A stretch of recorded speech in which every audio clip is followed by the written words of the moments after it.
जे लोक कोकणात फक्त फिश खाण्यासाठी जातात ना, आज ही रेसिपी खास त्या लोकांसाठी आहे.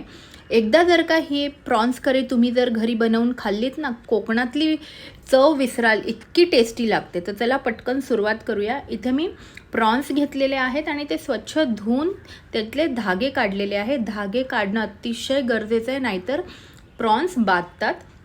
त्यामुळे प्रॉन्स स्वच्छ धुवून धागे काढून घ्यायचे.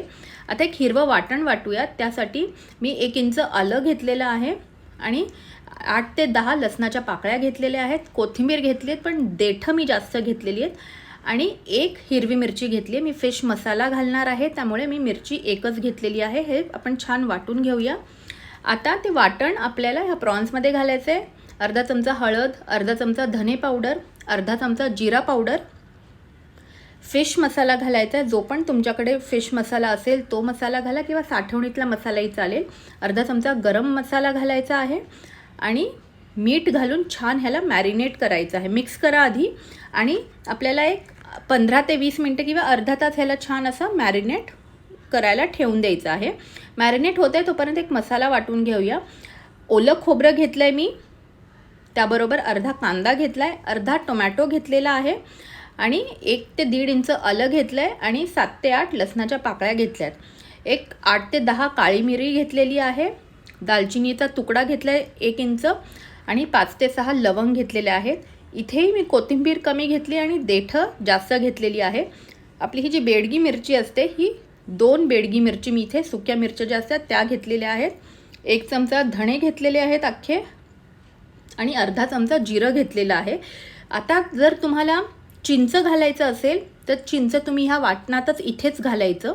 मी कोकम आगळ वापरणार आहे, त्यामुळे मी इथे काही चिंच घातलेलं नाही आहे.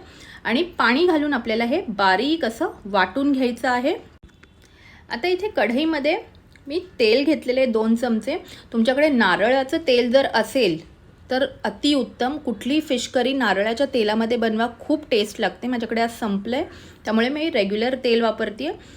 यात मी अर्धा चमचा जिरं घातलं आहे आणि फिश करीमध्ये आवर्जून घाला, ते म्हणजे कढीपत्ता.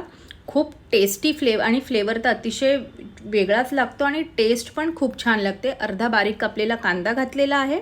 त्याला छान गुलाबी झाल्यानंतर आपण जे वाटण वाटलं होतं ते वाटण ह्यामध्ये घातलं आहे. 2 ते 3 मिनटं त्याला छान परतवून घ्यायचं आहे. सुक्या मसाल्यांमध्ये अर्धा चमचा हळद, अर्धा चमचा कश्मीरी लाल मिरची घातली मी कलरसाठी. तुम्हाला जर कलर नको असेल तर कश्मीरी लाल मिरची तुम्ही स्किपही करू शकता. फिश मसाला घातला आहे अर्धा चमचा आणि छान ह्याला एक 5 मिनटं परतवून घेतलं आहे.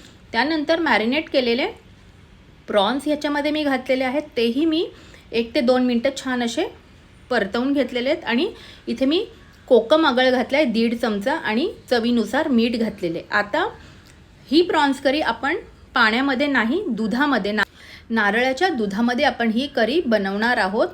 एकदा तुम्ही ह्या पद्धतीने करी बनवून बघा, अतिशय टेस्टी अशी तुम्हाला ह्या करीची टेस्ट लागेल. तर इथे मी नारळाचं दूध, जाडसर दूध जे असतं ना, ते नारळाचं दूध मी इथे घरीच करून घेतलेलं आहे. विकतही तुम्हाला मिळतं, पण घरी केलेलं दूध कधीही चांगलं.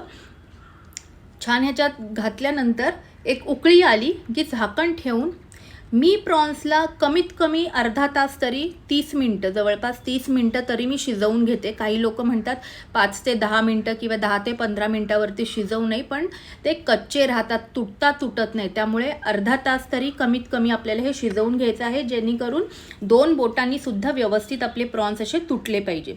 इथे अर्धा तास झालं आहे, माझी करी बनवून तयार आहे. छान कोथिंबीर घातलेली आहे. मस्त गरमागरम अशा तांदळाच्या भाकरीसोबत, वाफळत्या भातासोबत ही करी तुम्ही खाऊन पहा. अतिशय टेस्टी लागते. मला कमेंटमध्ये नक्की सांगा ही तुम्हाला रेसिपी कशी वाटली.